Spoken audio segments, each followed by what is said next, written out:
What is up, YouTube? What's up, Jet Nation? Sean back here on the Jets show. Before we get into the action and into the reaction on the Jets' kind of demoralizing loss to the Patriots here in Week 8, if you haven't done so already, hit that subscribe button, notification bell, so you can get notified when my next video drops. And I can't wait to hear the reactions to this one, guys. Yeah. This was a tough one. I still think we're a better team than the Patriots, despite the fact that we lost the game. Stats can be misleading to an extent. Zach threw for 355 yards, 2 touchdowns, but he also had 3 picks, 2 of which were absolutely horrendous. Super disappointing. I mean, you can't really blame the defense. You give up 22 points. You should be able to win a game if you only give up 22 points. Some of those points came off of the Zach turnovers as well.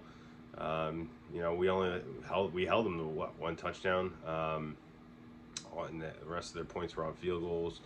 So I think the defense played overall quite well. The offense wasn't crazy, to be honest with you, about the play calling. I mean, I love the Garrett Wilson play in the beginning of the game, but I feel like we didn't do enough of that throughout the rest of the game.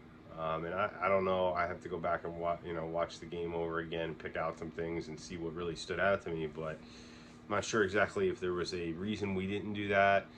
If it was the Patriots doing something specific on defense, taking away the big plays down the field, or it was the offensive line not giving Zach the time to be able to allow a play like that to materialize. But, I mean, right off the top of my head, Braxton Berrios and Elijah Moore didn't get a single touch in this game.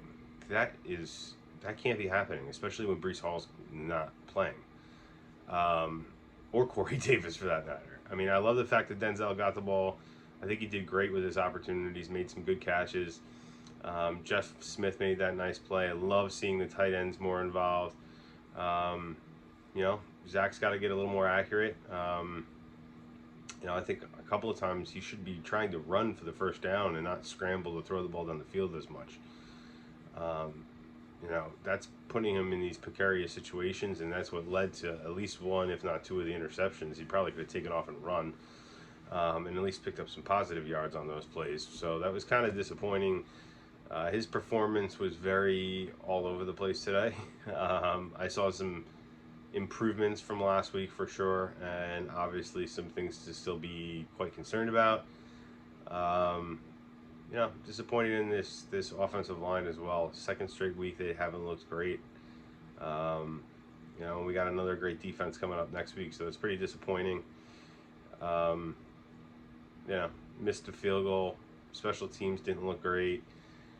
I just feel like the team came out, especially after halftime, kind of just like blah. Like there was nothing there. I didn't feel any emotion. I didn't see too many adjustments after halftime.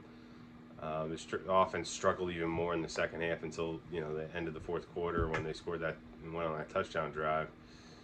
But in the overall grand scheme of things, guys, we're 5-3. I thought we were probably going to end up 4-5 going into our bye.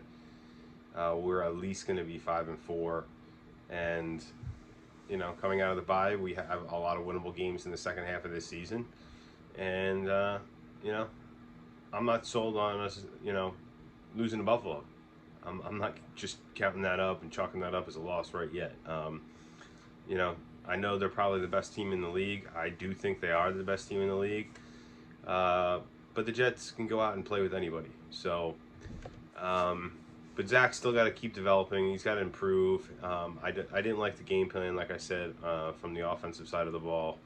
I think they should have done some different things. I mean, both Elijah Moore and Braxton Berrios not getting touches with Breece Hall and Corey Davis out. I mean, that doesn't make sense to me. He's got some questions to answer for sure.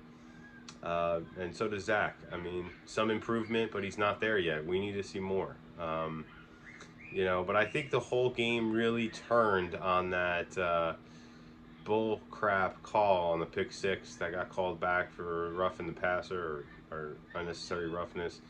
I mean, he was one step and hit Mac Jones. I mean,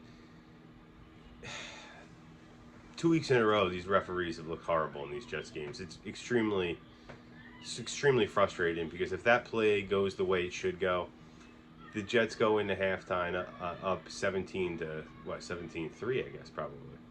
Probably 17-3 at that point.